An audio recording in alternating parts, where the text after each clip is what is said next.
through the points that have to be covered under the clinical examination of a nervous system case.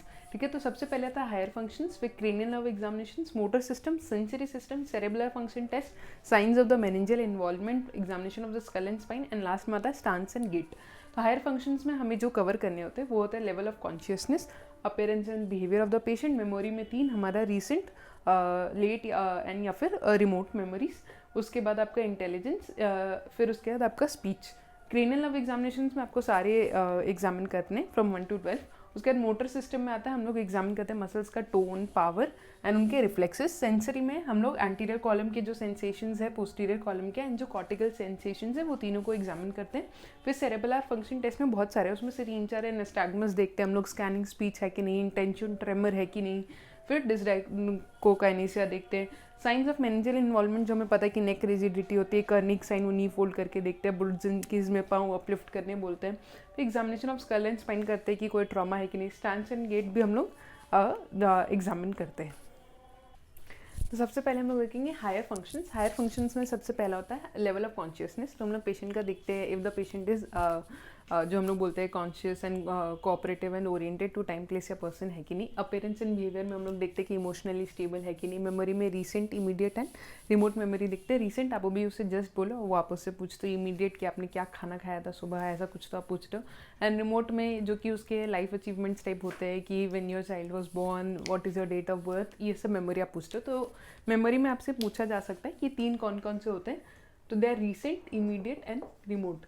ठीक है. उसके बाद intelligence के लिए आप क्या, जनरली हम लोग उन लोग को एक सिंपल सा कैलकुलेशन करने बोलते हैं. स्पीच में हम लोग देखते हैं कि उनका सिर्फ कॉम्प्रीहेंशन अफेक्टेड है या फिर उनका फ्लुएंसी अफेक्टेड है. जो कि मैंने बोला था, अगर कॉम्प्रीहेंसिव यानी कि वो आपको समझ पा रहे हैं, यानी कि कॉम्प्रीहेंशन इज़ नॉर्मल, यानी कि वर्निकिस एरिया इज़ नॉर्मल. एंड अगर सिर्फ फ्लुएंसी अफेक्टेड है, वर्ड आउटपुट कम है, यानी कि Broca's area is involve. Next आता है क्रेनियल नर्व एग्जामिनेशंस. तो उसमें हम लोग को 1 to 12 सारे करने. 1 तो ऑप्थेल्मिक है, तो हम लोग देखते हैं कि patient is able to smell. आप कुछ तो स्मेल करने देते हो, जनरली कॉफ़ी या टॉफ़ी कुछ तो. ऑप्टिक में हम लोग देखते हैं प्यूपिल रिएक्ट कर रहा है कि नहीं. लाइट आप दे के देखते हो कि both direct and indirect reflex है कि नहीं, कंसेंशुअल रिफ्लेक्स. फिर ये विजुअल एक्टिविटी देखते हैं हम लोग. तो हम लोग ऑप्टिक नर्व के लिए देखते हैं हम लोग विजुअल एक्टिविटी एंड आपका ये प्यूपिल रिएक्ट कर रहा है कि नहीं. ठीक है. फिर उसके बाद हम लोग 3, 4 एंड 6 के लिए एक्स्ट्रा ऑक्युलर मसल्स का इन्वॉल्वमेंट देखते हैं कि आप उंगली से ऐसे अपने फिंगर्स मूव करते हो और देखते हो कि the movement is equal and in both directions है कि नहीं. तो हो गया 3, 4, 6 के लिए. 5th के लिए ट्राइजेमिनल नर्व के लिए हम लोग देखते हैं कि यहाँ जो ये बियर्ड एरिया है वहाँ पे सेंसेशन है कि नहीं. फिर 7th नर्व आता है. 7th नर्व में हम लोग को सेंसरी एंड मोटर दोनों देखना है. तो मोटर के लिए हम लोग ये बक्सीनेटर और फ्रंटालिस मसल ऊपर देखने बोलते हैं. बक्सीनेटर पफ करने बोलते हैं, चिक का. फिर उसके बाद सीटी बजाने आप बोलते हो. ऑर्बिकुलरिस इसका, ओरिस का, नॉट ऑर्बिकुलरिस सॉरी, ओरिस मसल का. फिर उसके बाद आप सेंसरी के लिए एंटीरियर 2/3 पे टेस्ट का सेंसेशन देखते हो. तो उससे पता चलता है. और डिविजन ऑफ माउथ होती है, तो वो भी हमने कवर किया था. तो वो होता है 7 नर्व का इन्वॉल्वमेंट. फिर हमारा आया 8 नर्व. तो आप हियरिंग देखते हो बोथ साइड में है कि नहीं. फिर 9th में गैग रिफ्लेक्स, जो कि जनरली हम लोग नहीं करते, या फिर test sensation on the posterior 3rd of the tongue. फिर 9, 10 उसमें चला गया. 11 के लिए आप देखते हो ये आपका स्टर्नोक्लेडोमास्टोइड, यानी कि आप मूव करने बोलते हो पेशेंट को, दोनों साइड कर पा रहा है कि नहीं. और ट्रेपेजियस के लिए आप बोलते हो श्रगिंग करने बोलते हो. और 12th में हाइपोग्लॉसल, यानी कि आप टंग के मोबिलिटी को चेक करते हो, दोनों साइड इक्वली हो रहे हैं कि नहीं. जिस साइड नहीं हो रहे वो आपका इन्वॉल्व साइड होता है. तो होता है क्रेनियल नर्व का एग्जामिनेशन. क्रेनियल नर्व्स के बाद हम लोग देखते हैं मोटर सिस्टम एग्जामिनेशन. उसमें हम लोग 3 चीज़ देखते हैं, टोन, पावर एंड रिफ्लेक्सेस. तो टोन जनरली उसका डेफिनेशन भी पूछा जाता है, that is the resting power of the muscles. मतलब power of the resting muscles, मतलब कि if you are flexing your arm, तो आप टोन किसका बताओगे, ट्राइसेप्स का, बिकॉज बाइसेप्स तो इन्वॉल्व है. रेस्ट में कौन सा मसल्स है, वो है आपके ट्राइसेप्स. तो इन फोल्डिंग योर आर्म्स, इसके लिए हम लोग टोन बताते हैं ट्राइसेप्स का. और वैसे एक्सटेंड करने के लिए आप बताओगे बाइसेप्स का, बिकॉज ट्राइसेप्स तो जो रेस्ट और बाइसेप्स रेस्ट करे, तो जो रेस्टिंग मसल्स का जो पावर होता है वो होता है टोन. और जो पावर होता है, power of muscles which is of the involve muscle, यानी कि जो इन्वॉल्व, जब हम लोग ये ऐसे कर रहे हैं तो बाइसेप्स का, एक्सटेंड कर रहे तो ट्राइसेप्स, यानी जो मसल्स इन्वॉल्व है उनका पावर हम लोग बताते हैं थ्रू पावर. एंड टोन बताते हैं ऑफ द रेस्टिंग मसल्स.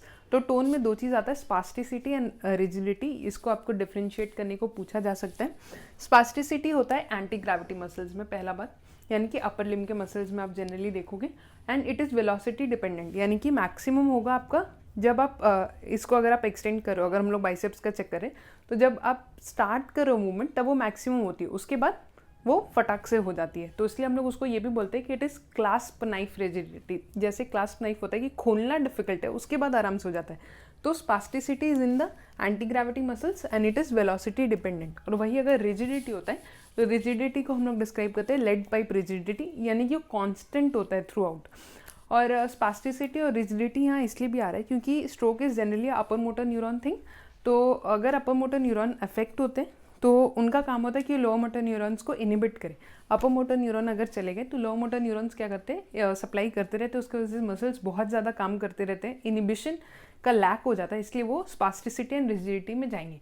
वही पोलियो या कुछ होता है जो कि लोअर मोटर न्यूरॉन का इन्वॉल्वमेंट होता है, मतलब एंटीरियर हॉर्नसेल्स का इन्वॉल्वमेंट, तो फिर क्या हो जाता है कि आपका तब फ्लैसिड हो जाते हैं मसल्स, तब वो रिजिड नहीं होते, फ्लैसिड हो जाते हैं। तो यहाँ पे आता है स्पास्टिसिटी एंड रिजिडिटी।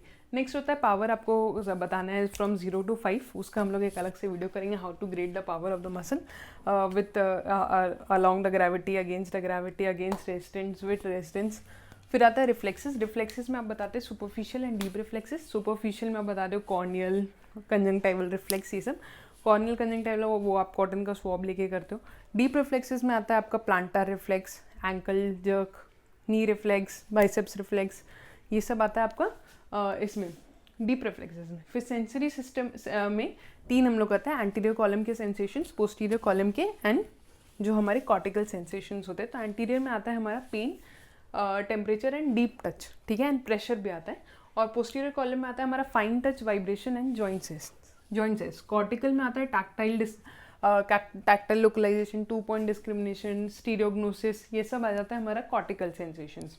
उसके बाद जब हम लोग देखते हैं सेरेबुलर फंक्शन टेस्ट, उसके लिए हम लोग निस्टैग्मस देखते हैं कि किस साइड हो रहा है, तो उससे हम लोग इन्वॉल्व साइड बता सकते हैं। फिर स्कैनिंग स्पीच है कि नहीं पेशेंट का, यानी कि वो एक चीज़ बोलना शुरू करते फिर बोलते रहते ये दिस ऐसे करके।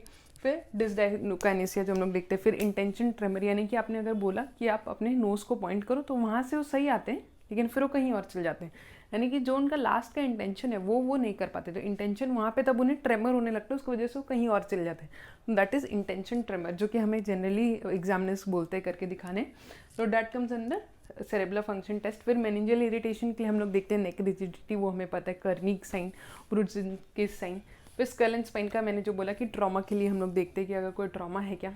और स्टांस एंड गेट हम लोग देखते हैं जनरली, जो कि हेमीप्लेजिक पेशेंट्स में आप वो खड़े नहीं हो पाते तो आप स्टांस एंड गेट नहीं अप्रिशिएट कर पाते। तो लास्ट में जब आपसे आपको प्रोविजनल डायग्नोसिस पूछा जाएगा तो आप उसको 3 पार्ट में बता सकते हो, क्लिनिकल, पैथोलॉजिकल एंड ईटियोलॉजिकल। तो क्लिनिकल में आप क्या बता सकते हो कि स्पास्टिक हेमीपेरेसिस है, स्पास्टिक मैंने बताया हेमीपेरेसिस है of the right upper limb and lower limb with Broca like aphasia, क्योंकि उसका वर्ड आउटपुट कम है, with human type right side facial nerve palsy, facial nerve क्योंकि डेविएशन ऑफ माउथ है। ह्यूमन मैं अभी आपको एक्सप्लेन करती हूँ।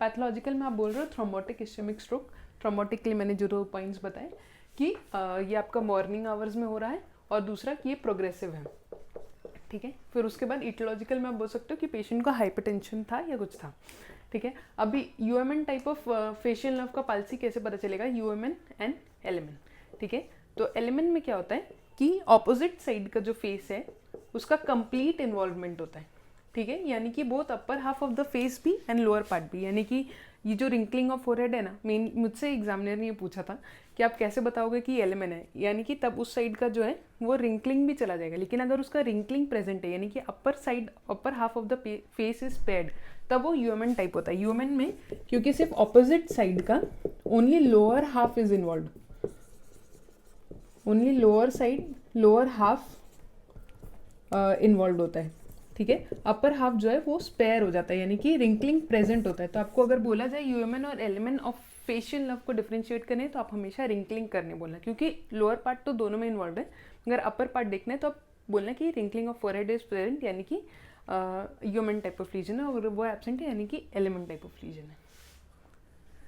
Congratulations to you on making till the end of this video, because जो नर्वस सिस्टम एग्जामिनेशन है वो हमारा सबसे ही ड्रेडेड पार्ट होता है, मुझे याद है मैं अपने मेडिसिन वाइवा में सुबह सुबह मैंने प्रे किया था, भगवान जी प्लीज़ मुझे नर्वस सिस्टम मत देना, और मैं वहाँ गई, मैंने चिट उठाया और CNS ही निकला।